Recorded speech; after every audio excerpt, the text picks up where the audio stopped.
Good evening to all of you. It's a pleasure for me to be addressing you today in such an august forum. I have been given to understand that this is truly the premier convocation in Hyderabad for discussions about all kinds of issues that bear on public policy. And it's wonderful to be here with an audience that cares about issues of the kind that I'm going to talk about. Obviously, the title of the presentation is one that is intended to at least raise eyebrows, because the question of whether India is a leading power or not is something that has been discussed in recent times quite widely. My focus is going to be on some fundamentals that are inherent in this concept, and I want to spend some time first trying to unpack those fundamentals, and then I will try and answer Vikram's question about whether India is smug, should be smug, or is not smug. When one talks about leading powers in the international system, one is really talking about a category of country that has the capacity to shape its own destinies, as opposed to powers which have their destinies shaped by others. That is the broad distinction. So leading powers are those states that have the capacity to be producers of their own security. They have the capacity to leave their imprint on the wider international system, and they have the capacity to shape the evolution of that system to their advantage. If a state cannot do these tasks, then it is something other than a leading power. What that is can be the subject of extensive discussion, but at least one can safely say that if a country does not become the author of its own destiny, if it cannot make a difference to the international system of the kind that compels the international system to pay attention to itself, then obviously it is not a leading power. My concern actually is less whether India is a leading power today, and more about what needs to be done for India to reach that aspirational goal. To preview my conclusion, I believe India has the potential to become a leading power, but it is still some ways away from achieving that ambition. And to reach that ambition, there are some fundamental transformations that have yet to be completed.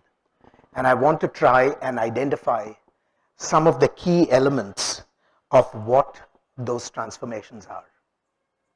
In the contemporary international system, power is fundamentally about material capabilities. We have yet to see an example of a state that can shape the international system to its own advantage, simply strength of its ideas and its ideals. The ideas and the ideals are important, but what gives those ideals potency is ultimately material capabilities. As an old Jewish proverb says, when you are rich, you look beautiful and you sing well too. Because once you essentially have material strength, material wealth, then your ability to be taken seriously obviously changes. I think there are three important dimensions that have to be engaged as India works towards becoming the leading power that it hopes to be. Now, this idea of India as a leading power is obviously an idea that goes back to the foundations of India as a modern state. But for most of that time, it was an aspiration. Jawaharlal Nehru, in the discovery of India, talked about India being an exemplary country, having a great history and a great cultural past.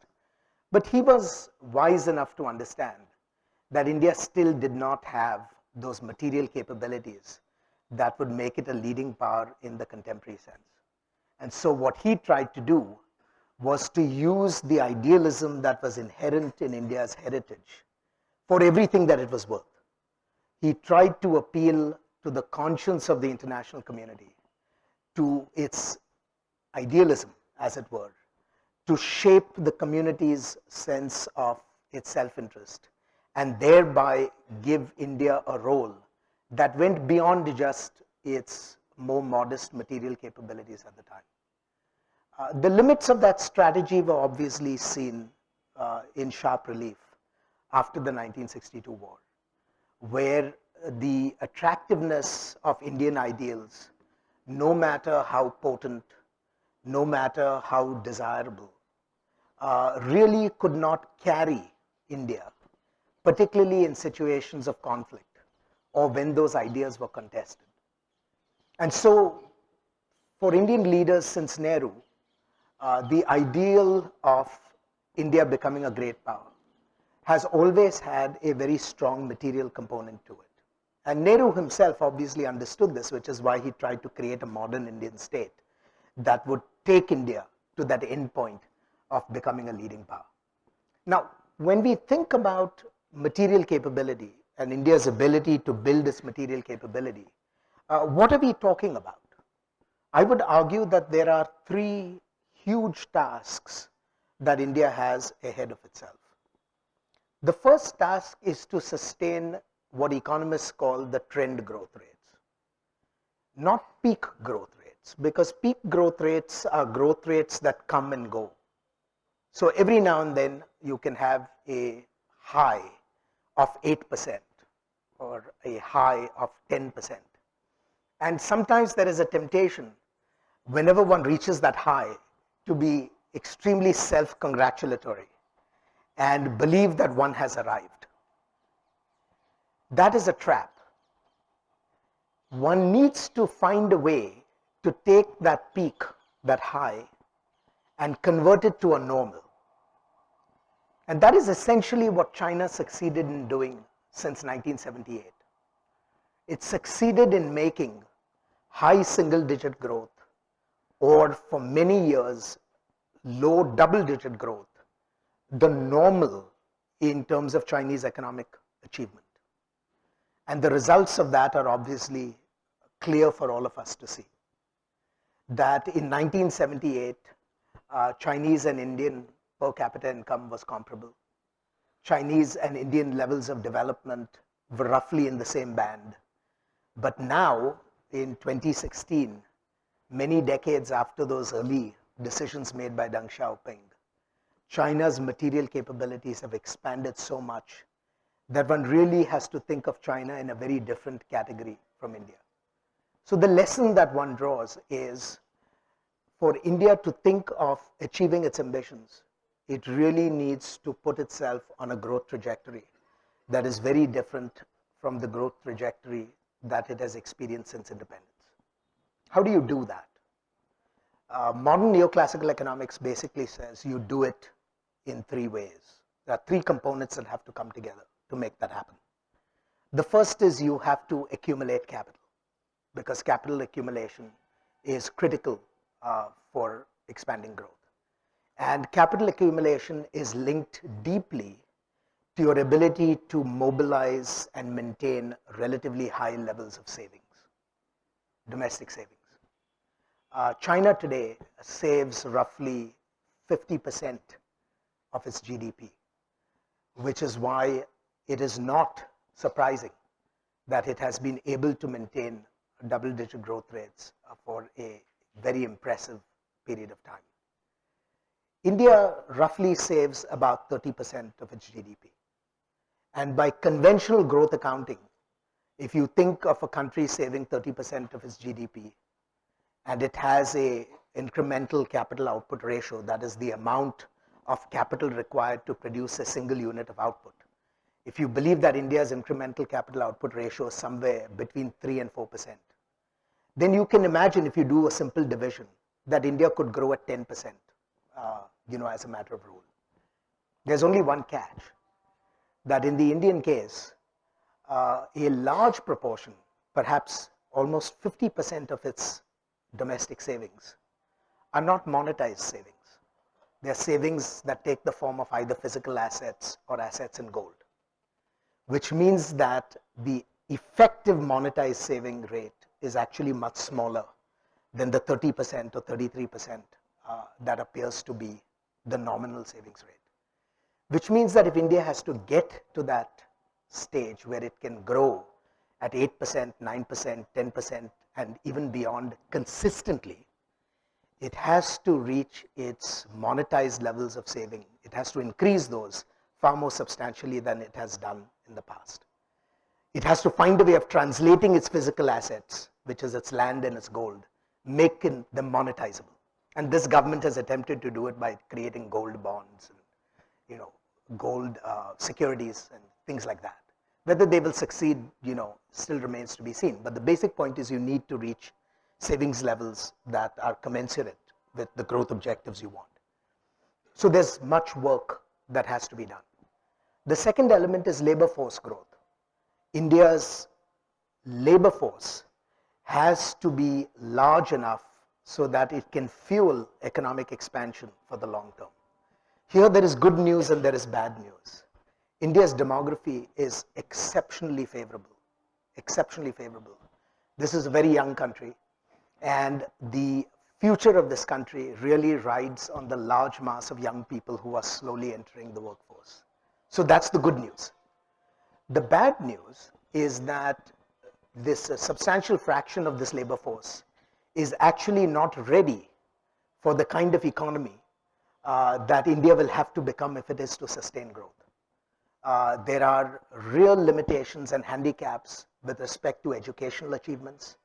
There are real constraints with respect to public health.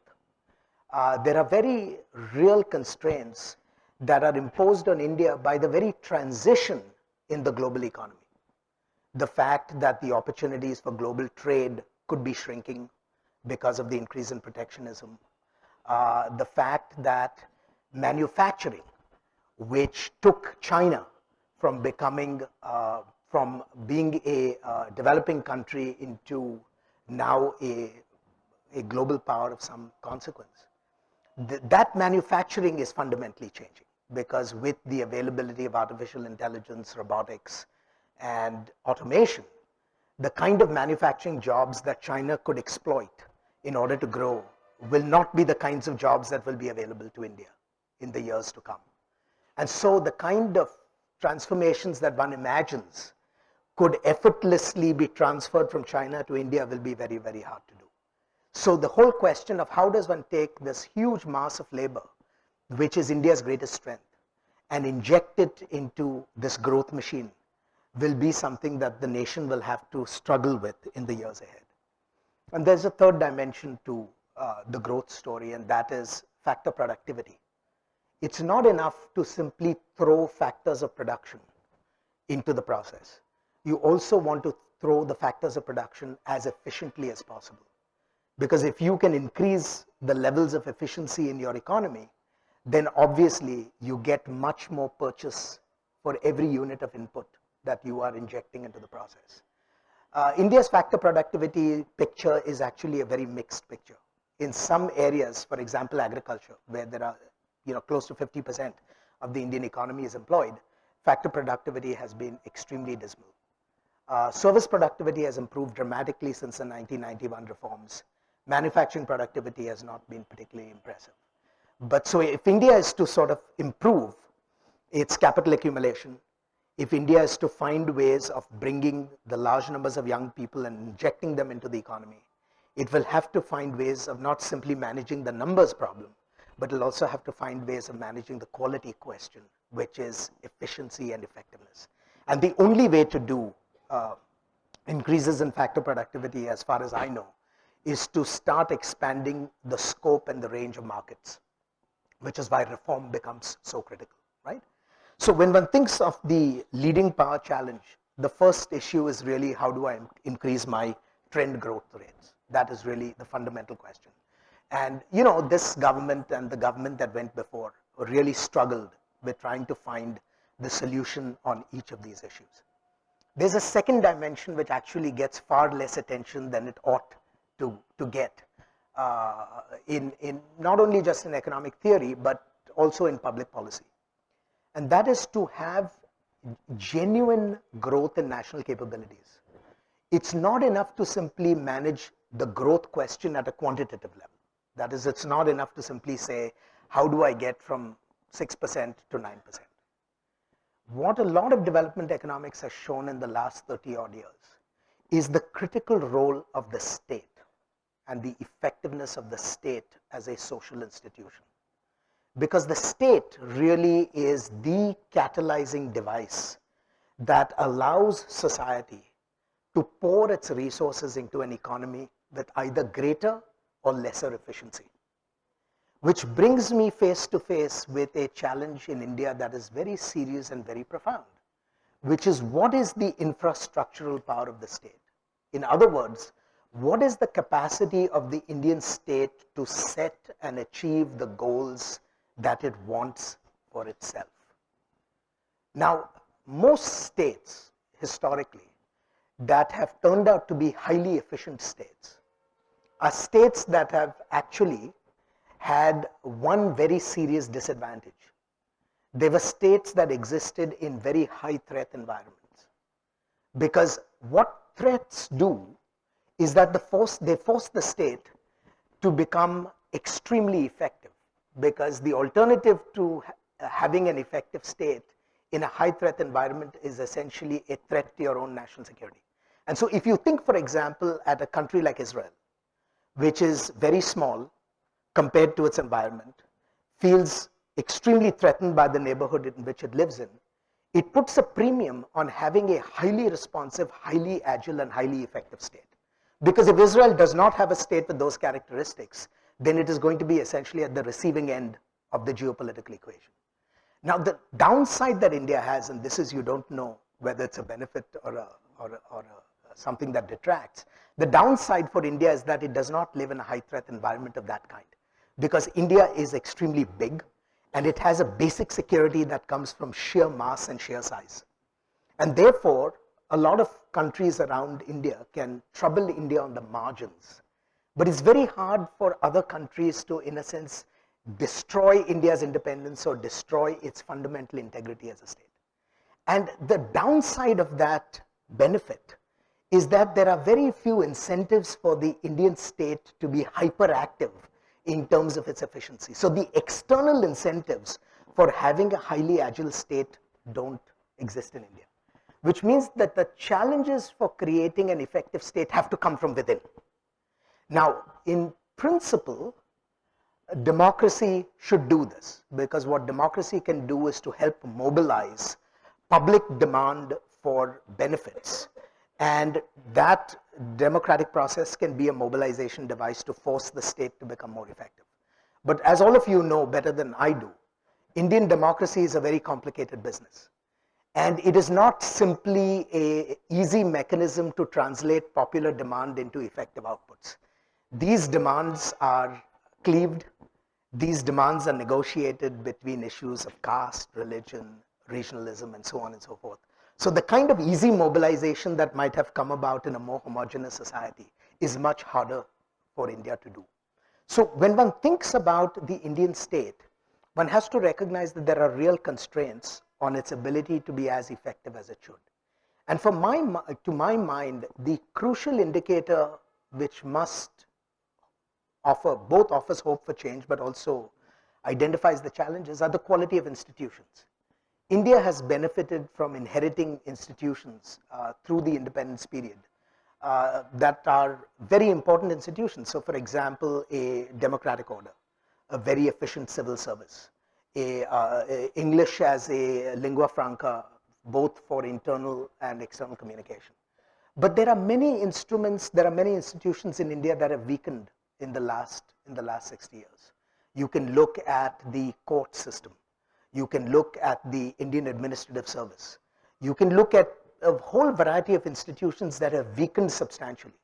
And the basic point is, if these institutions do not regenerate, if these institutions are not revitalized, or if they are not replaced by other more efficient institutions, then this second ingredient of state capacity will become a very substantial hindrance on India's capacity to grow.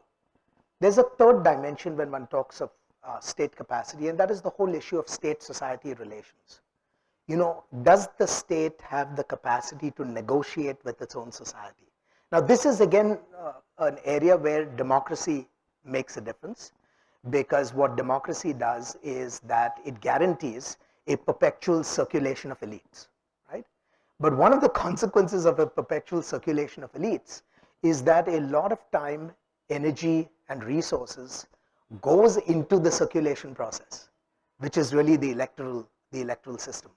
And resources that might otherwise be put into the making of sound public policy often get distracted and lost in this negotiation process, because the ability to get elected hinges greatly on being able to reach out to specific constituencies and specific groups, as opposed to simply a monolithic national interest. If you went in a democracy and appealed to a monolithic national interest, I suspect that your political life would be measured in hours or days, certainly not in terms of years. So you end up essentially pursuing strategies of the second best, right? You don't appeal to a monolithic national interest. You appeal to the interests of particular constituencies or particular blocks. And when that happens, then essentially what you've done is you've taken resources that might otherwise have been used to sustain this growth expansion that I'm talking about, and put it in other directions. So that is the second area, you know, state capacity, state-society relations. For India, this is a work in progress. There is a third area, which is rather tricky to sort of get a hold on, very tricky to get a fix, but in modern development history is proving to be increasingly critical.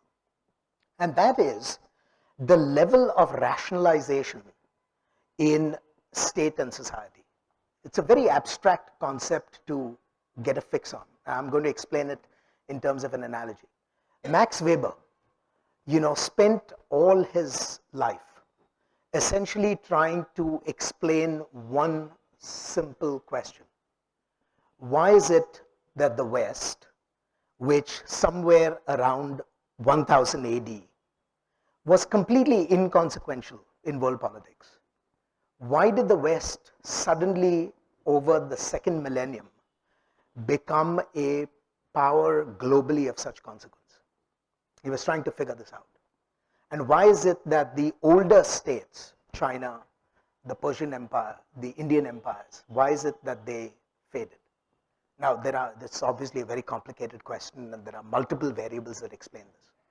But the one thing that Weber fixated on was the insight that what lay at the core of Western expansion was what he called rationalism.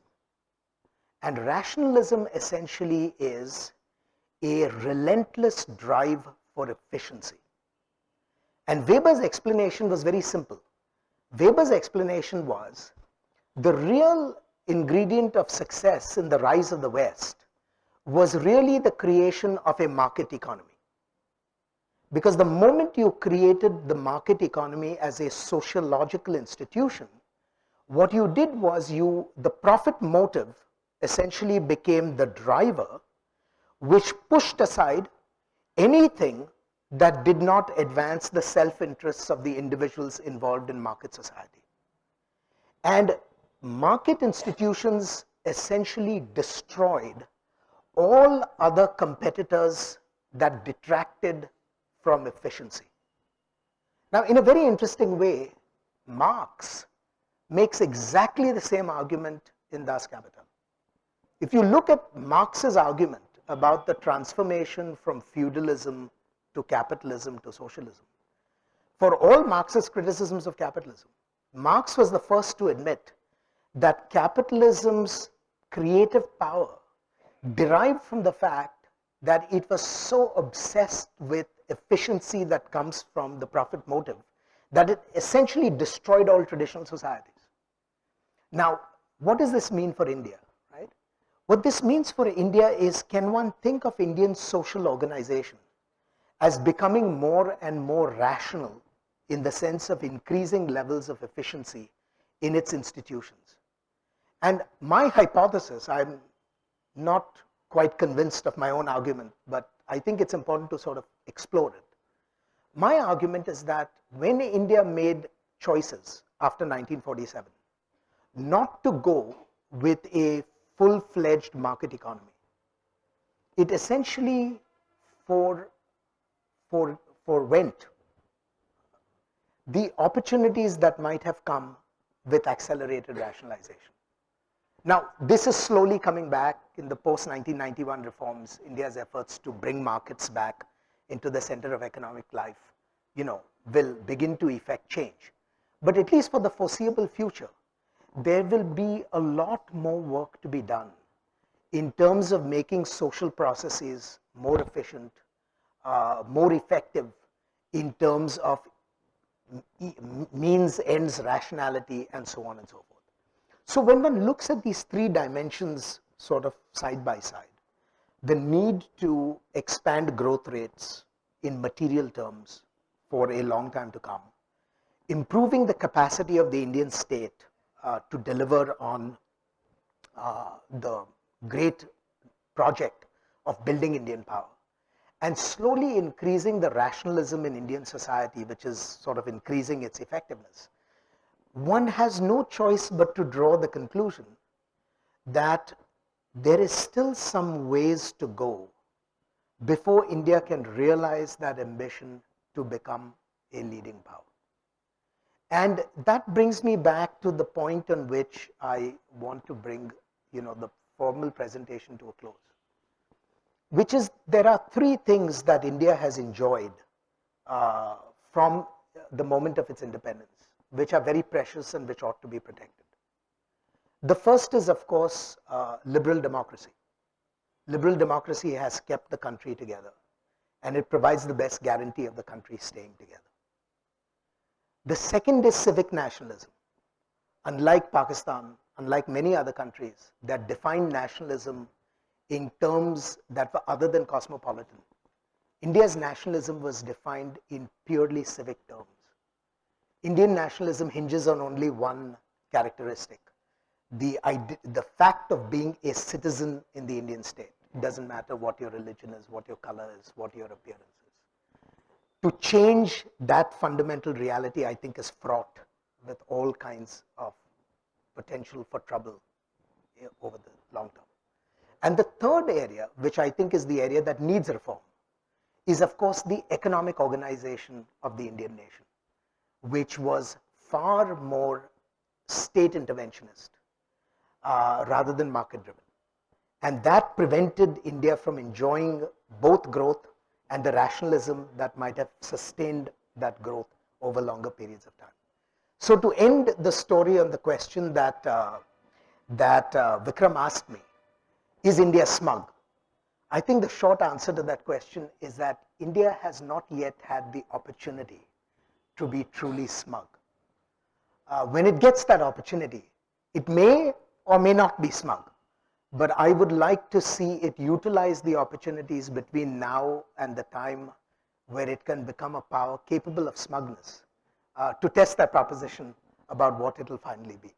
So on that note, I will yield the microphone back to you, Vikram, and I am at your service. Thank you very much. Thank you, Phil. Sir, thanks for the very enlightening lecture. Thank you. As I would like to go back to history when Mahatma Gandhi, the father of the nation, had delineated that 70% of India's population lives in its villages. So the rural scenario, poor thing, they produce something and they are feeding the whole, they're the granary, rice granary, but still the basic civic amenities are not going to them. And unless and until the reforms or initiatives are taken at the grassroots level, nothing can be said of India as assuming as a superpower. And not only that, this health aspect, sanitation, cleanliness, that is the bottom line of everything. Even all um, developed countries, you can see superpowers have all, they are very clean and very clean environment, and that is more or less portrayed at every aspect. So if that is taken care of, health, this health, sanitation aspects, then I think India could claim to be this thing. And something sometimes for sports people and other people, this all those incentives and all monetary benefits are going, but poor thing, they're not focusing on that particular sanitation aspect and health aspects of it. That is why India is still backward and a poor nation. Is not going to be very successful. We have seen if the national character is weak, they manipulate the social this thing, the market economy. And we have seen in the past also, they become the richer and the poor becomes poorer. Second is that you have seen that in the same way, the democracy is not very successful. You yourself said that if people go for the right thing as per his choice or his thinking, he will not live for more than an hour or more than days. So that is also the sort of vital point. Sir, you talked about India. What are the various conditions for India to be a superpower, like accumulation of material capital and all that, In the end, you said that we should have a liberal democracy. Sir, how can we have a liberal democracy when India is full of corruption, corrupt politicians, regressive income tax laws, health care, no housing, brain drain? Then, sir, how do we become a superpower with all these problems? That you have to elaborate, sir. Actually, your lecture was more or less a theory part. What about practical, sir? Tell us the practical advantages. Excellent. Thank you. To the first question, I agree with you completely that the failure to invest in public health and public education from the earliest moments of the post-independence period have proved to be very costly for India's growth. And to the degree that India's labor force today has such disadvantages, that is really linked to those decisions that were made very early on with respect to health and education. In education, India invested at the top tier of the educational establishment much more vigorously than it invested in mass education. And so today, the unfortunate consequence is that when the labor force is demographically primed to enter the workforce, it's not a labor force that is trained as well as it should be if there was an investment in mass education. On agriculture, I could not again agree with you more. I think the big mistake that Nehru made was really in the second 5-year plan, where there was a premature shift to focusing on industrialization and heavy industry before the fruits of investment in agriculture, which was the priority of the first plan, really worked itself out.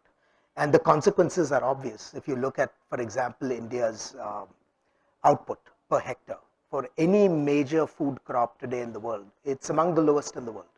So there is a lot of work that has to be done in agricultural reform. But in India, agricultural reform is intimately linked to electoral politics, and so it is so hard to execute. On the question of national character, I'll tell you I'm skeptical about issues of national character, not because they don't matter, but because I think we have no way of constructing a desirable national character. And there is no public policy instrument that we have to produce what we think of as the ideal national character. So what's the solution? I think the solution is to create an institutional framework that allows people to be the best they can be, irrespective of what their preference orderings are.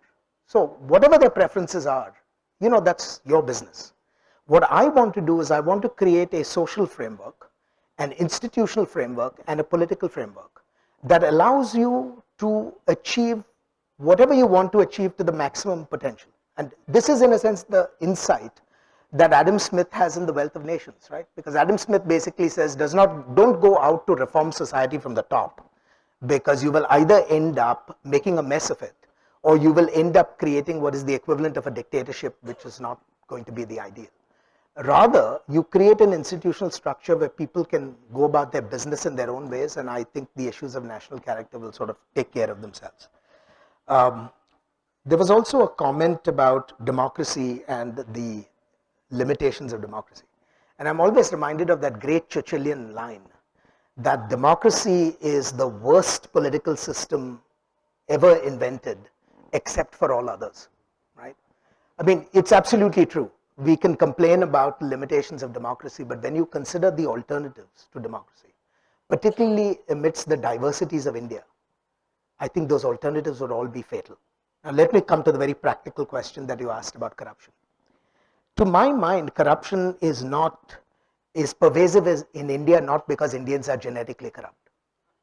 I mean, if they were genetically corrupt, then we would have the opportunity for a grand, biological experiment, right? Corruption in India is a function of two things. First, it is pervasive scarcity. Because there is pervasive scarcity in the country, what you have done is you've put people in a situation where they want to circumvent the burdens of scarcity by essentially cheating the system. So, if you had a society that was wealthier, the incentives to be corrupt in order to work around established institutions in order to get more than your fair share would automatically diminish. Okay? So that takes me then to the solution. The solution is essentially economic success. And as India becomes more and more successful, at least the incentives for corruption that draw from scarcity will begin to get mitigated. There's a second dimension to corruption, and that is essentially an excess of regulation. When you have a society that is overly regulated, what you have done is, and you marry it particularly to scarcity, then you have created a tinderbox of corruption. Because what you have created is an environment where people seek to defeat the realities of scarcity by essentially working around institutions and established processes. And so businessmen, for example, will say, we want to do X, we can't do X through the normal rules and regimes of the marketplace. So let me go to the bureaucrat, let me bribe the bureaucrat, let me go to the politician and be done with it. Okay, so that's a second dimension that we have to think about. That and we've seen this, there's been a whole body of work done at the University of Chicago, which shows the very tight linkages between regulation and corruption. And so the whole movement in the West is now not to get rid of regulation, but to make regulation more rational, more transparent, and to keep it to a minimum. There's a third reality of corruption in this country, which again no one wants to talk about, but is very important and it's a big problem in my country. And that is the connection between corruption and electoral financing. When you have a system of electoral financing, which is so out of whack with the realities of the day, if you look at the ceilings of acceptable contributions that the current Indian law permits, it is absolutely an absurd ceiling. Nobody can win an election with those ceilings, right? So what do? You don't change the fact that politicians are going to compete to get elected. What you do is you force them to go underground to tap illicit sources of revenue because they're not allowed through the legal process to raise this money in a transparent fashion. So unless you're willing to attack the realities of electoral financing in a very straightforward way, the big issues of corruption will not go. And this is like corruption at the highest level, because it's not corruption that is petty corruption which involves rule breaking. This is corruption at the highest level which involves rule making. Right? This is the highest form of corruption. It's not, bribing the Havaldar 10 rupees to escape from the, perils of getting a ticket. It's making certain that the rules that are set out by the state are rules that favor you to the disadvantage of others. And in this country, as in my country, there is an intimate connection between this kind of corruption and electoral financing, because you don't finance elections as an act of charity. You finance elections as an investment in your own long-term advantage.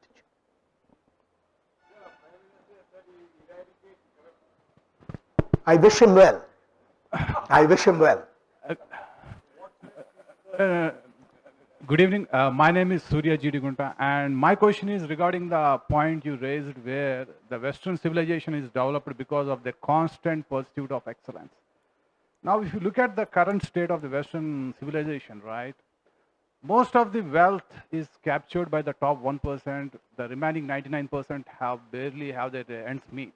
Right. So don't you think like, this pure market-driven economy will lead to a situation where 99% of the people cannot survive, whereas 1% have, over wealth and overabundance of the resources.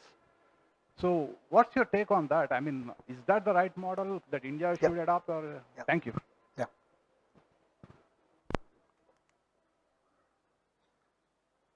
Do you want me to take that? Yeah, sure. I disagree with the characterization. To my mind, the greatest achievement of the West has been the ability to bring mass transformation in society. The one thing that the West has managed to defeat is the phenomenon of absolute poverty, which was a perennial characteristic of the feudal era. The modern Western development experience has really been the spreading of wealth over the largest number of people in any given society. Now, that spread of wealth over a society has not been uniform. So there are inequalities in Western civilization that are very pronounced. But if you do the comparison not with respect to inequality, but the benefits enjoyed by individual at the bottom of the economic pyramid, you will discover that the West has done much better than most other alternative social experiments. So, for example, if you compared the efforts made by state-dominated socialism in the Soviet Union and the Soviet bloc, compared to the development achievements of the West broadly understood, and if you looked at the last 10, the 10th percentile, you will clearly see the difference in achievement. Now, where the Western developmental model has a great weakness is that it accentuates inequality at the very top. There's no question about that, right? But that's where Western societies have used the state as the check on the power of markets. And so if you have a well-developed state, then you can have progressive tax policies, for example, that take revenues from those who are very rich and build redistribution systems that support those who are very poor. So it's not as if I'm making the argument that, the Western model is either the only model or the greatest model. I'm just saying in terms of its ability to spread wealth across the broadest social base, capitalism has demonstrated a much greater level of success compared to other alternatives. Does this mean that capitalism perfects system? Hardly. Hardly. And we saw, for example, the consequences of an unbridled capitalism during the financial crisis, right? But the great advantage of market societies is that they have the capacity to learn without direction. And that is the interesting thing about markets, that information is spread so atomistically throughout the system that change does not come because you need a genius sitting somewhere at the top. Change comes because the market, in its search for efficiency and profit, propels that change. And so when I talk of Western society, I'm not talking of it necessarily as a search for excellence. I'm talking of it as a search for utility maximization, a search for profit maximization that brings in its trail virtuous effects. And these are not sort of unbridled virtuous effects, because if they were, then we would all be, home scot-free. But they give you the best alternatives compared to some other possibilities. And so Western society will always need the state to look after the interests of those who are economically disadvantaged. It will always need a safety net in order to protect those who are at the bottom rung. And the Indian state should be doing pretty much the same kinds of things as India evolves.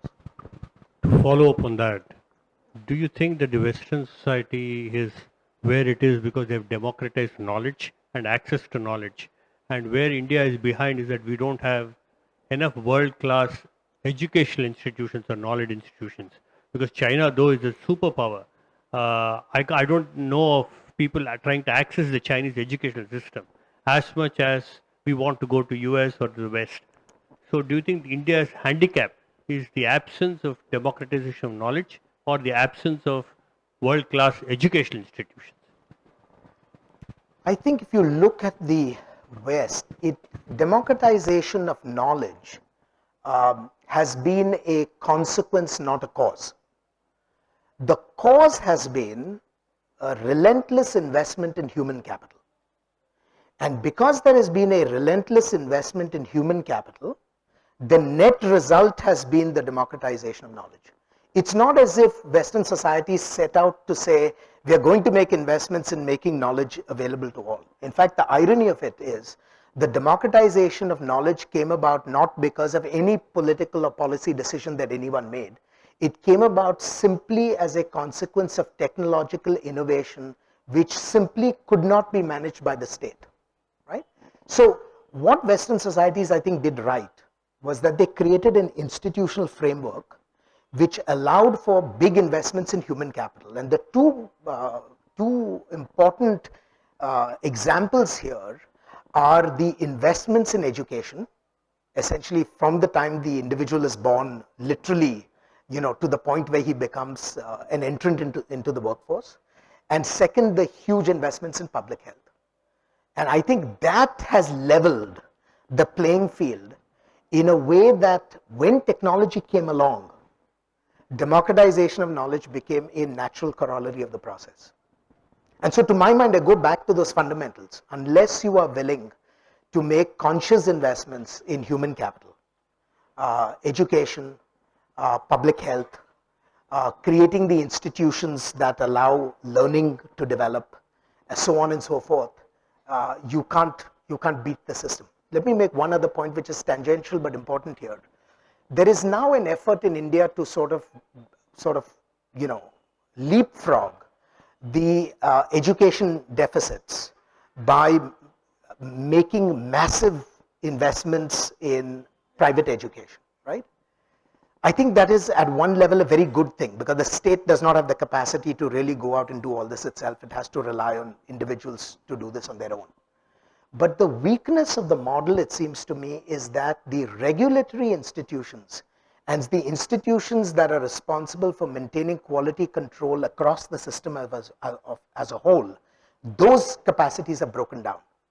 So it does not do the average Indian citizen any good to have now 10,000 more colleges and universities if those 10,000 universities and colleges cannot be held to a given standard. The United States, for example, never had a big investment in public education beyond the school system. The university system was, primarily a private system. But what the US did was that it maintained extremely high and consistent standards of accreditation. So if you didn't meet the quality test, you simply did not get the license to provide degrees. And that is something that I think is worth paying attention to as India begins to make these investments. Hello, good evening. Thank you for your time. This is... I can't see you, I'm sorry. Yes, Hi, thank you for your time. And this is more of a humble, possibly a stupid question than a statement. There already exists a recognized group of superpower nations. And there also exists this group of nations, Benelux nations, Benelux countries, Belgium, Netherlands, and Luxembourg, Yeah. Scandinavian, Nordic nations. Why do we relentlessly strive to be the superpower when we could also look towards the aforementioned nations, which possibly have the highest social mobility and the best social security systems? That's a very good question, but it's not one that I should be answering, because this is a choice for the Indian people and their government to make. But I'll give you my hypothesis on this. I think most Indian policymakers, when they look at India and they think of it as a candidate great power. They don't think of it as another Belgium, because honestly, when you look at the comparatives, it's not, right? At the end of the day, it's not. So the natural aspiration for India is to become a great power. I have no difficulty with that at all. The only point I make to my Indian friends in the policy making community is that it's not sufficient to simply want to be a great power. If you are not going to make the hard choices that come along with that ambition. And this is where I think the Indian state has not been as effective with respect to those hard choices. And so if India becomes a great power, it will not be a great power by sort of avoiding the Benelux route. It will be a great power to the degree that it can realize the example set by the Benelux nations in India, en route to going somewhere else. The Benelux countries are happy with a nice social security scheme and content to leave all the rest to others. I think India will never be content to leave the rest to others. India, if it reaches that point where it becomes Benelux-like, will want to leave its imprint on the world. And why not? And why not?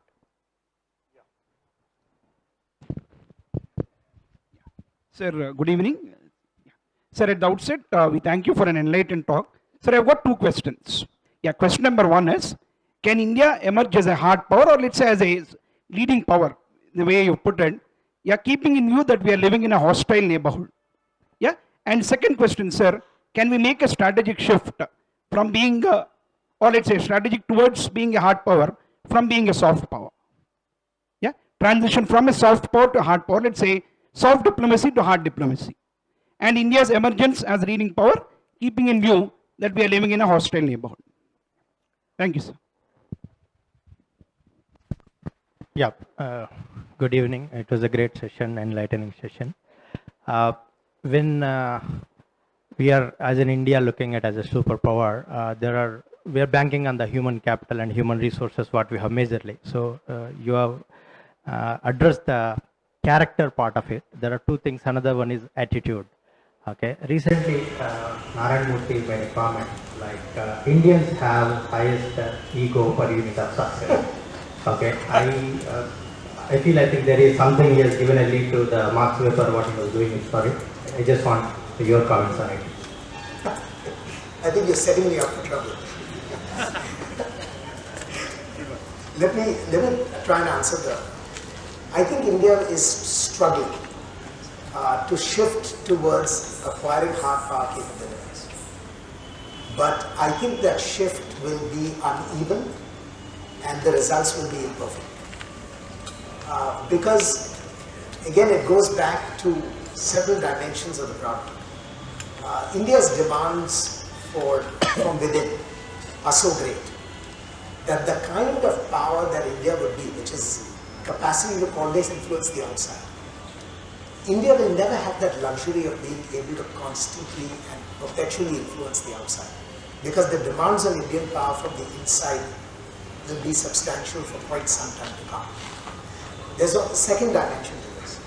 I think India culturally has a very ambivalent attitude to power.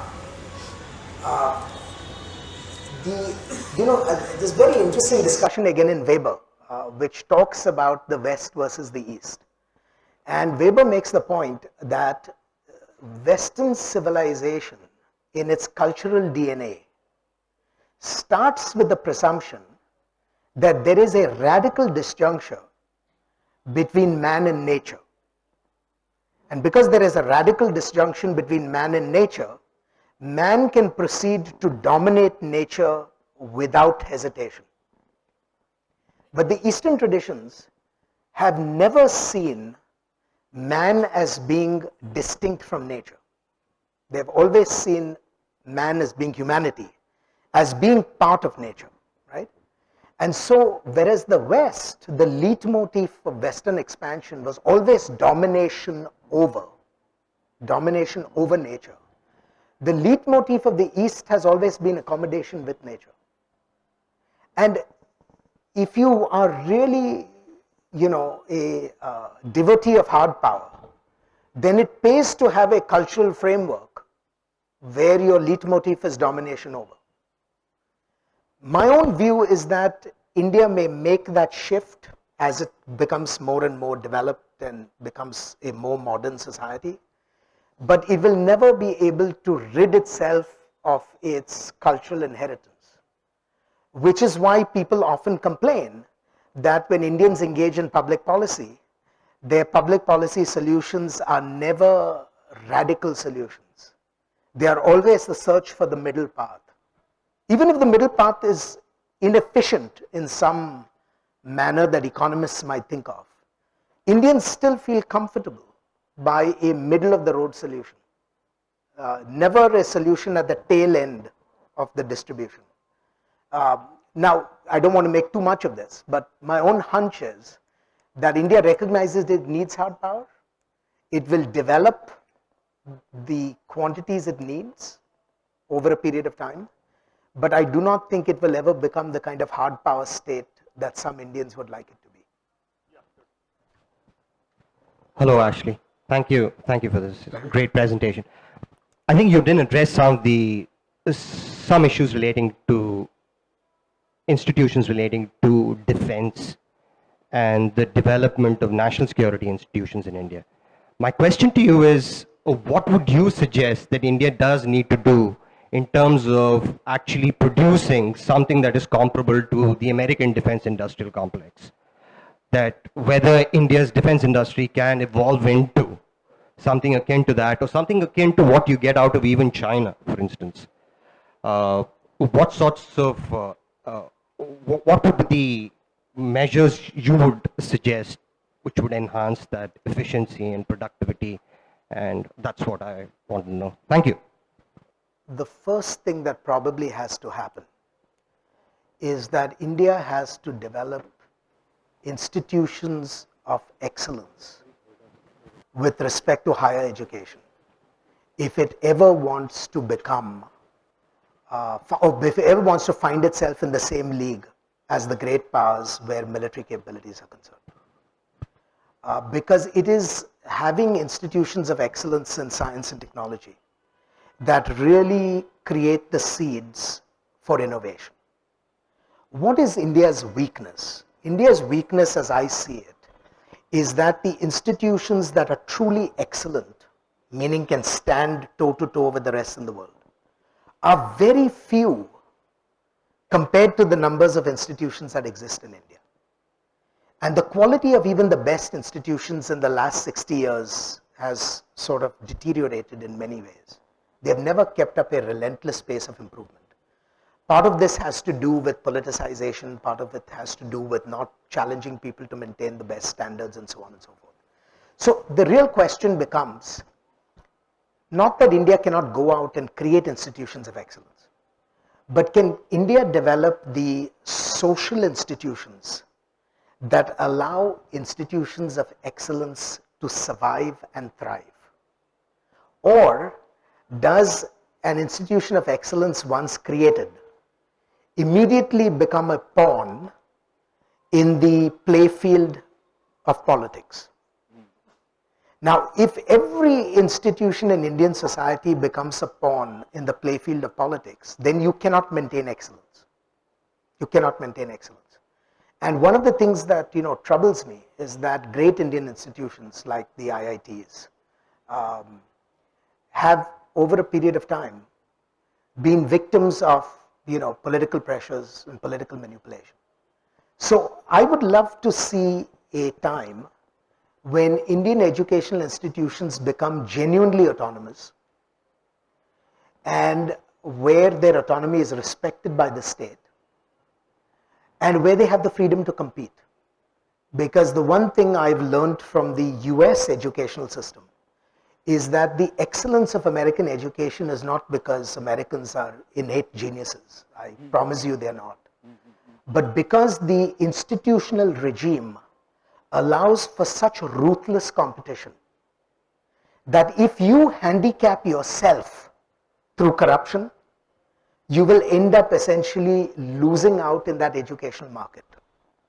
So there are incentives simply driven by survival for you to maintain your cutting edge excellence. And the question to my mind is then, can India create that ecosystem within the country that allows its institutions that relentless search for excellence? Or does an institution, once having reached the pinnacle of excellence, become an object to be coveted and controlled by the powers that be? Now, to the degree that the Indian model tends towards the latter, I think you will lose the capacity to incubate the innovation which makes you cutting edge. I have two questions. Vikram gave one example, one definition of smug. Okay. There's another phrase which says smug is a bug in a rug. I can't hear you. I'm sorry. Could you just speak Okay. a little? Yeah. Vikram gave one definition of smug. Can you hear me now? Okay. Can you hear me now, sir? That's better. Okay. Thank you. Vikram gave one definition of smug. Okay. There's another phrase which goes this way: smug as a bug in a rug. Okay. Recently, two soldiers from a nation not very friendly to us came to Chamoli and took a morning walk almost. Our air base was attacked. We did not do anything. If that is not being smug, what is? My second question, you mentioned Israel. It's a very tiny nation, but tremendous military capability. Israel today is in a position to tell nations, stop fooling with us. Don't do it. Unless India does this, we'll never leave any imprint on the other nations. I'd like your views, please. Thank you. Sir, the growth in the economy is linear, is fractional, which takes place every year, whereas the growth in population has been exponential. Now, unless steps are taken to curb the growth in the population, the benefits of the growth in the economy, even if you have a GDP of 20%, is not going to spread across the entire population. I'd like your comments on this. Sure. Let me address that first. I think that is a very static view of the problem. In that, if you look at the growth of population and compare it to the growth of income, in very static terms, you're right. Every additional increment of population adds burdens to income that has to be distributed. Excuse me. But if you think of population not simply as a liability, but also as a potential asset, then, and how does it become an asset? It basically becomes an asset because it is labor entering a market which produces things, right? That's how population essentially works in a modern economy. It's not simply a consumer of resources, which of course it is, but it's also a contributor to the national economy. But it's not been happening in part because the things that are necessary to make population an effective contributor have not occurred. So the question is, you can defeat the problem in one of two ways. You can say, I'm going to go out and insist that Indians don't reproduce. That was actually tried, I remember, in the 1970s. But the political system in India rebelled against that idea, right? Or you can defeat the problem in a different way. You can basically say, I'm not going to sit down, meaning I, the state, am not going to be in a position where I tell Indians what their private behaviors must be. I am rather going to invest in Indian society and allow Indians then to make the consequences of their choices. Now, I'll tell you what the history of the West shows. The history of the West shows that in the earliest period of Western expansion, there was actually a very sharp spike in population growth because a larger labor force was actually necessary in order to be able to exploit the raw materials or simply the resources that were becoming available. As incomes of this population began to rise, every additional child was now seen as a cost rather than as a benefit. And a natural evolution took place towards smaller family sizes. So as simple example, as healthcare improved in the West, the need to have 15 children in order to assure 3 survivors disappears, right? Because you're attacking the problems of mortality simply by a direct injection of public health care. And so people who previously would do the intuitive calculus of, I need to have descendants in order to look after me in my old age, and because health was so bad, I need to have 15 in order to assure the survival of 5. That whole equation goes out of the window. And all this is because someone has made the investment in public health and changes the equation. As incomes rise, you see the same development. For me, the causality is completely the opposite. Indians don't have large numbers of children because they don't know better. Indians have the children they want to because these are social investments in social security. As society becomes wealthier, as the social safety net will begin to deepen, the choices that parents make about reproduction will automatically change. This has been the case with development the world over, and I don't think India will be the exception. Good evening, sir.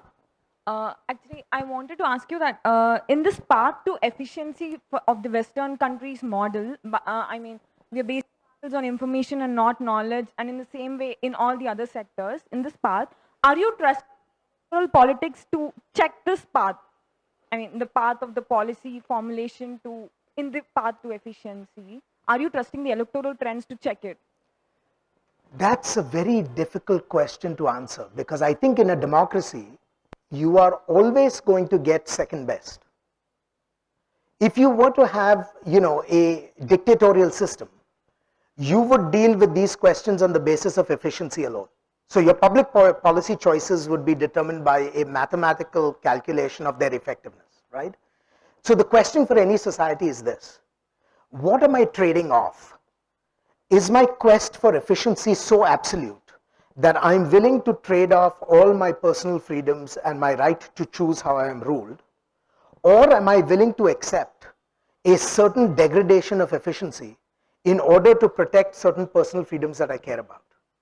Now, all democratic societies essentially say, yes, we like efficiency, but we don't like that much efficiency that comes at the sacrifice of our own personal liberties, right? But democratic societies also vary in terms of how they manage these trade-offs. And I think India has not been able to do as good, has not been able to perform as well as it possibly could. Now, it's a complicated question because part of it has to do with simply the inability to understand what the consequences of our public policy choices are. I mean, that's a very profound thing, and I'll give you a simple example, right? It is only very recently that Indian democracy has reached the phase where when new regulations are intended to be promulgated, that there is a period of public discussion about those regulations. I mean, if you think about the 50s and the 60s, you could get a whole series of very consequential public regulations being done essentially through the writ of the state. But as modern societies have become more and more complex, the state has begun to realize that it does not have the intrinsic knowledge about these issues within the state apparatus. And therefore it has to make this it has to engage in consultation with civil society. Now, my view is that to the degree that one can make this more and more pervasive, there's one advantage and there's one risk. The one advantage is that your public policy becomes more and more rational because you are getting different sources of information. The risk is that it can also become an exercise in paralysis, right? You get single veto players who have control over the regulation and don't let it follow. So there is no magic formula to getting this right. You simply have to work this out through the political process. And for me, the great hope that I see in India is that Indians have become more and more determined to reward economic success, right, through the political process. So governments that deliver actually have a probability of being re-elected. That is a huge incentive to change public policy in the right direction. Now, it's never going to be easy, it's not going to be quick, but if the trend line holds, that governments will be re-elected based on performance, and performance is fundamentally delivery of development, I mean, the delivery of development, delivery of services, etc., then I think the country slowly is reorienting itself into a path that is both desirable and sustainable. Hello, I'm Pradeep Kumar. I'm very lucky to hear a very good presentation by you. Thank you. On the first part, for about 30 minutes, you spoke very highly consistently on the India becoming a superpower or the role of the institution, the government, etc. In the second part, that is when you're answering the questions, somewhere you started giving another view that it's not the institutions, it is the individuals that are more important. India has a different grain. India has a different structure, the diversity and things like that.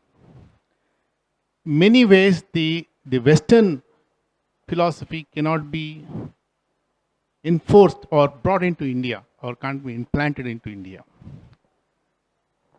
So I would like to ask one question.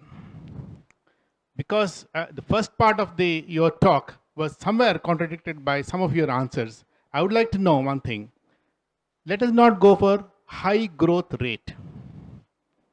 Can you propose a low growth and not being a hard political or a force, but a soft power, okay, which the individuals will be on top, the institutions will be autonomous, much less state influence, okay? Can we move towards that? Well, first let me address the point you made, that I don't see the focus on institutions versus individuals as being antithetical. I see institutions as being a very important precondition for individuals to realize whatever their aspirations are. So for example, if you want individuals to be able to be productive, it's important that the institutional structures in which they work, in which they pay taxes, etc., all be supported by those institutions. In other words, you cannot have success if the institutional structure consistently undermines the objective of empowering individuals. So I don't see these two as contradictory at all. I see them as necessary complements. On the second question of is it plausible to think of an alternative model, my answer would be no. Because the moment you have slower growth, you are not enhancing individual autonomy, you are not enhancing institutional autonomy. What you are setting the stage for is a very divisive struggle over a smaller and smaller pie. Now, you will have divisive struggles even as the pie grows larger. But the nature of those struggles will be qualitatively different from a struggle where the pie is either constant in size or actually reducing. And to my mind, India, after 67 years, not being able to defeat absolute poverty is utterly shameful. Is absolutely and utterly shameful. There is absolutely no logical or necessary reason why this has to be the case. Because countries, and this is not a prejudice, this is simply the empirical record, countries that were poorer than India in 1947 have done better than India in the same time frame. So there is no excuse for India not having done it. To my mind, the only reason why India has failed is because it pursued economic policies that were simply unproductive relative to the objective of rapid development. And post 91, I think the country has realized the error of its past and is trying to correct it. But the difficulty is, whenever you have a public policy of any kind, right, you create entrenched interests as a result of that public policy. Because every public policy has winners and losers. So even bad public policies have some winners, right? There's no question about it. What has happened is 40 odd years of bad public policies have created entrenched interests that simply do not wish to see the change in public policy come about because there are personal losses to those individuals or those groups. And so to my mind, if you can imagine a world in which India can actually maintain its political stability, maintain its development, I'm not talking of growth, I'm talking development, actual transformation of the livelihood of people at a 3 and 4% growth rate. My God, India tried that. From 1950 to the 1980s, the average Indian rate of growth was 3.5%. that was like as low an equilibrium level of growth as you could get. And I don't think anyone would claim that India has done its best if you look at the record between 1950 and 1980. So to my mind, there is no alternative to growth. The only debate ought to be as to how you allocate the gains from growth within your society. That should be the debate. Does one focus on mitigation? Does one focus on redistribution? Does one focus on reinvestment? I mean, those are big public policy issues that derive from managing a high growth society. But I do not see a solution with lowered growth rates as being either helpful or actually useful for India. My question is related to foreign policy practice as such. When we listen to the terms balancing power, middle power, smart power, soft power, hard power, and today's leading power, and President Obama mentioned in his speech in the Parliament of India that India is not an emerging country, but it has emerged. So what is the role of semantics in foreign policy? I mean, as a foreign policy practitioner and a foreign service officer, so what do you think is the role of semantics? And what is the role of think tanks as such? Because I've received information of this kind, reading articles published on think tanks. So what is the role of think tanks and what is the role of semantics in foreign policy? And extending that, whenever we talk about leading power or emerging power, we look at every decision or every move or a step forward a country makes on an international fora through that lens. Say, for example, not only bilaterally, but also on a multilateral fora. Say, for example, when India wants a seat on the Security Council, so they look at it in terms of what kind of a power it is. Or when India goes and negotiates on in the Doha round or the Nairobi round, or say in the Bali negotiations, I mean, essentially WTO negotiations, they look at it from how is it, how its negotiators are putting its points forward, you know. So, I mean, because I've read a Financial Times article saying that about the Bali negotiations, which, you know, stumbled a bit, that India was going back to its third world thinking or something. Sir, then so that third world thinking to suddenly leading power, it's quite a transition, right? So how does it reconcile? These are the two questions which I have. Thank you, sir. Well, the semantics obviously play a very important role because the language we use conveys certain images and expectations about the reality we're describing, right? So the question you have to often ask yourself is, when a certain phrase is used, who's using the phrase and why is it being used, right? So you have to apply some critical rationality to the phrase. Now, what often happens is when countries outside India describe India in glowing terms, there is a temptation to appropriate those descriptions without a sufficient measure of critical reflection. And that, I think, can be dangerous, because you've got to understand that in international politics, the coin of the realm is interest, right? It's interest. So when I say something about the world, I'm saying it in order to protect or promote my interests. So if I say something that you want to take seriously, you better spend some time doing some self-reflection on why I'm saying it and what my objectives are. And if you are simply gullible enough to be carried away by the phraseology of the day, then you are going to come out the worse, not the people who are saying it. Okay? So that's a very, very important point to keep in mind, which is often forgotten. The second issue is the role of think tanks. It really varies from society to society. In the United States, think tanks are very influential because the American state is actually a relatively weak state compared to American society. I mean, going back to Alexis de Tocqueville and Democracy in America, you'll find all the sociological explanations for this. But except in the realm of national security, where the state is extremely powerful, in all other realms, the American state is relatively weak. So what the think tank does, because it is a weak state, strong society constitution, as it were, what the think tank does is that it serves as a mediating device for making or for doing analysis and making arguments that are intended to shape state actions in certain issue areas. Now you look at India, for example. In many areas, the Indian state is actually quite powerful. In many other areas, it's extremely weak, right? But in the areas of, say, national security making, the Indian state is extremely powerful. I mean, nothing you say here or anywhere else is going to change the attitude of the Indian state, say, to Jammu and Kashmir or to Pakistan or to China. And I'm not talking of this government, I'm just talking of the state writ large, right?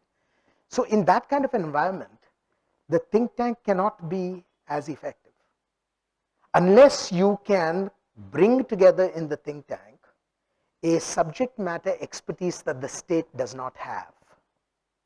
And I'll give you a very simple example. When I was at the embassy in 2001, 2000, US Embassy in Delhi, we were trying to take away sanctions that the US government had imposed on Indian entities. And as part of that process, India wanted to understand what US export control laws were. So, what is it that sanctions forbade, what is it that sanctions permitted, and all that sort of stuff. And the Indian government very quickly discovered that for all its great assets, it did not have any individual who actually knew the intricacies of US export control law. Of course, it takes many lifetimes to master the intricacies of US export control law, but that's a separate story. There were only two individuals.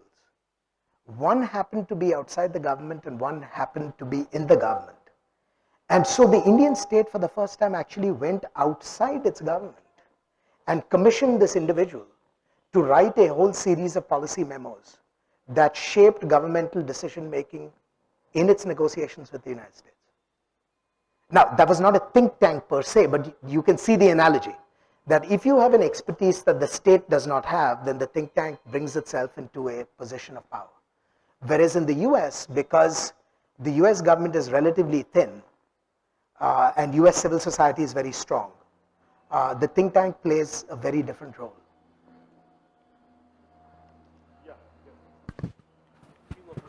Sure. Hi, Dr. Tellis. Thank you so much for your time. I have a few very specific questions. Give me a moment. Your biodata was sadly in, so I didn't know, for instance, that you were there at the US Embassy during 2001 to 2003. Three. So you were there when Narendra Modi's visa was cancelled by the US government. Oh, Mr. Modi's visa. No, I think that happened in 2005. No, 2002. No. Okay. 2005.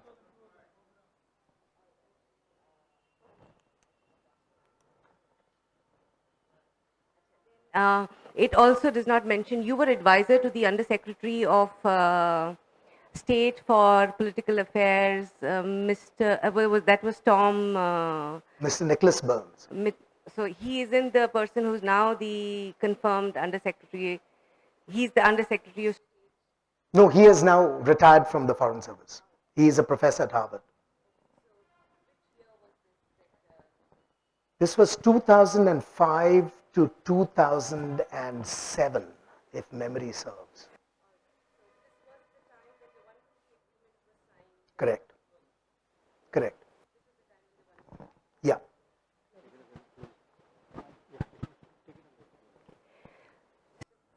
Mentioning that you oversaw the signing of the civil nuclear agreement, you're talking of the 1 to 3 pact, not the Pranab Mukherjee Condoleezza Rice pact.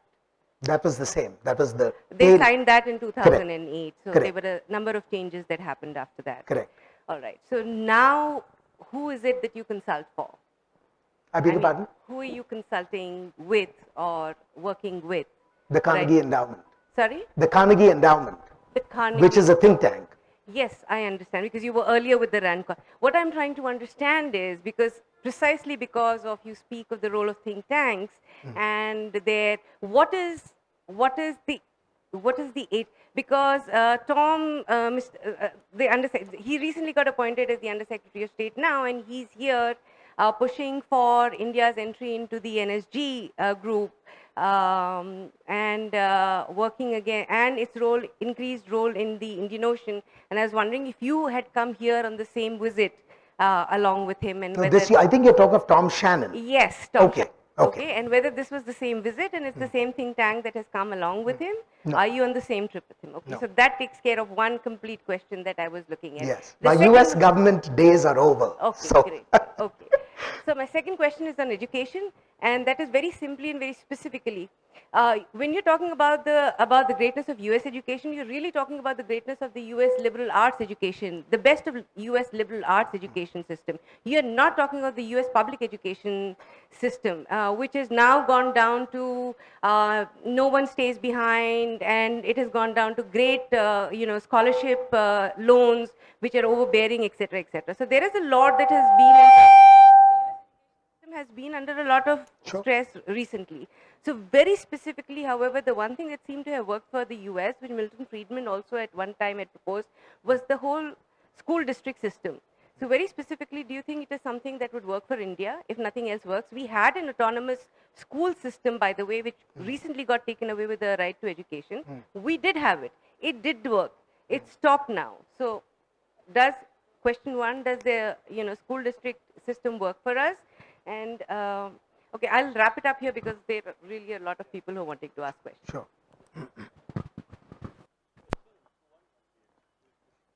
Yeah, sure, sure.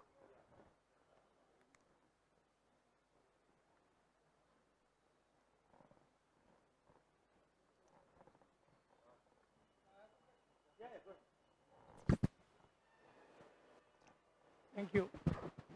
Dr. Tellis, I have some very major, hello, Dr. Tellis, I have some major and apparent points. For example, there can be no economic growth or development or superpower without having basic security, law and order, as we call it in this country, public order, law and order. I'm not giving you a personal thing, I'm giving you a question answered in Parliament to the Prime Minister, Manthan Singh. 350 districts in the country have officially no law and order. This information is more than 10 years old. And I heard about it from Mr. Madhulima, it was 100 districts in 1986 and when I met him. And decades later, it had come down to 350. This failure is not only in terms of lack of administration and state. I'm not talking of big state, I'm talking of basic functions of the state which are required even by the anarchists. And number two, the failure of maintaining and maintaining institutions. Indian record is horrible, perhaps because we are more into enculturation, where the individual is like an institution. Both counts. And death of politics, leadership. And like this, you will go on and on. You will see all these things that are right now biting into the country. And if you're talking of superpower, today we are talking about two-front war. In Pakistan, especially with the backing of China, which is not part of the public discussion, even by the government. Even the media and others are giving a lot of opinions without even giving you basic news and reportage. In the question, basic question is, I was raising with some people in Kashmir on the phone, two-front war with a third front in Kashmir, where we have to not only protect Kashmir and Kashmiris, but we also have to protect ourselves from them in the name of protecting them. That's what it has come to now. These are the factors I would like you to look at. Good evening, sir. It was a very insightful and enlightening evening. I would like to know about our foreign stance with the US. We've been accused of being allies, a proxy state with the US. Are we complementing our policies, or is it hampering our progress, or is it working in our favor? on a national level or on international level. I would like to know your stance on this. Thank you, sir. Thank you. Let me address the education question. When I think of the excellence of American education, I actually think only of higher education. Because I agree with you completely that if you look at the K curriculum, K to 12, that is a very mixed bag. And the tragedy of the school curriculum is well, not the curriculum, but the tragedy of the school system is that the linkage with wealth is far too obvious. So if you live in a high income neighborhood, because the American educational system at the school level is financed through property taxes. And so if you live in a high income neighborhood, property taxes are higher. The allocations that go from property taxes to the school district are higher. And the assets that the school district has are higher. Now, the state compensates for that in low income districts, but the problem is then the sociology intervenes, because you have in low income districts essentially issues of family integrity, a premium that is put on education and so on and so forth. So the problem is at the school level, it's a mixed bag.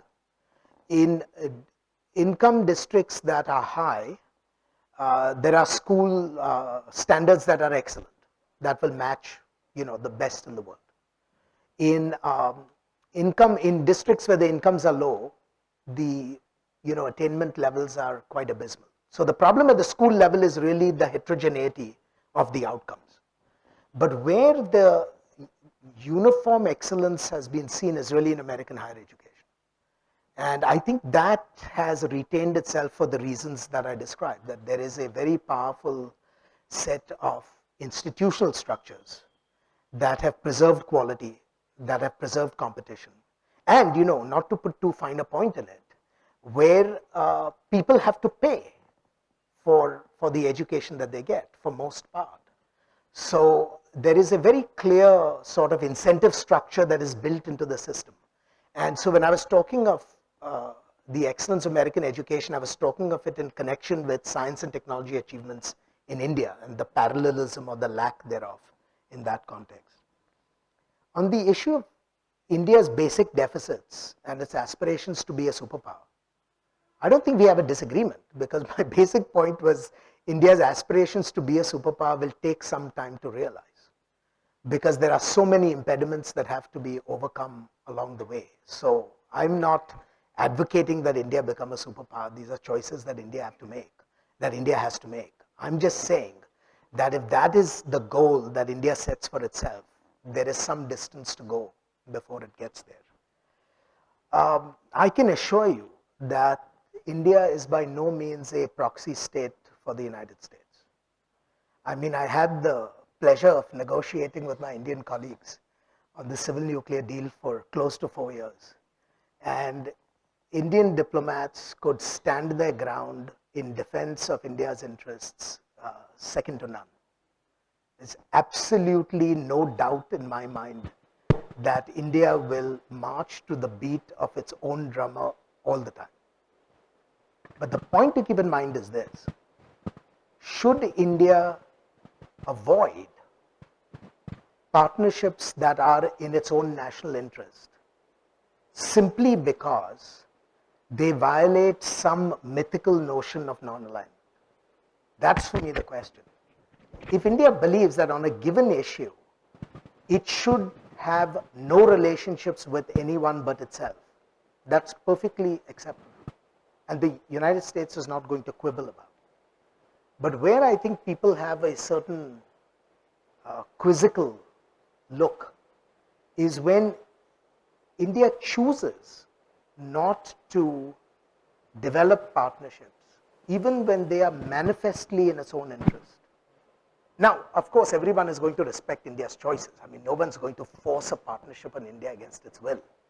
But the question for me is, does India have the self-confidence to say, we will adopt a partnership with country X, whichever the country X may be, because it serves our interests, our core national interests, and not because we are either pushed into it, nor will we avoid that partnership simply because others may have questions about our non-alignment.